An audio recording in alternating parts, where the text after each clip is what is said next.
went to film school so you don't have to, and today we're going to go through the steps of setting up a camera and getting ready to shoot. There are many different steps and they can sometimes get confusing, so it's important to list them out and follow the procedure from the beginning of setup to the digital setup to actually shooting. First things first, you want to make sure that the location you're going to mount the camera on is secure, fully locked, and also balanced if possible. This would include a tripod, a dolly, a gimbal, or anything else. Then you're going to follow up with mounting the base plate onto your camera. You need to make sure that the base plate is secured to the camera with the correct center of gravity. Then make sure that you slide in the rods onto the base plate and secure them tightly. Before you put on the lens, make sure that you've cleaned the lens and the sensor. Don't expose your sensor to unnecessary light. Then you can feel free to mount the lens depending on the type of lens, whether it is a PL base, LPL base, E-mount. If you're using heavy lenses such as zoom lenses like the ingénieux lenses, make sure that you mount a lens support on the rods so that you're not placing all the weight of a lens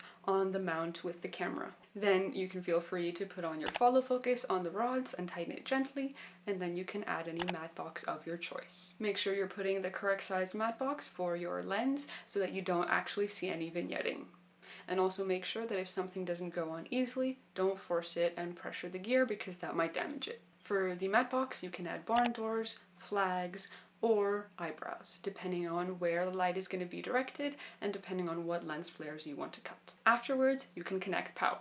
You can either have power plugged in, you can have rechargeable batteries that you're going to switch out, whatever is best for your purposes. Then you can use an SDI or HDMI cord to connect your camera to an external monitor, or you can attach an electronic viewfinder to your rig if it doesn't already have one. Usually it's best to put an external monitor on a C-stand and make sure you sandbag that for safety. Following, for audio, you can always put a shotgun microphone on top of your camera if you want to make sure you're getting audio as a backup from there. This can be done with XLRs or headphone jacks depending on what camera you're working with. Make sure to use Velcro straps or anything possible, including gaffer tape, to cable manage and make sure that your set is a safe environment for everyone that is walking around. Always balance your rig and make sure that every part of a tripod is tightened and that there's a sandbag on it if you're ever going to leave the camera unattended.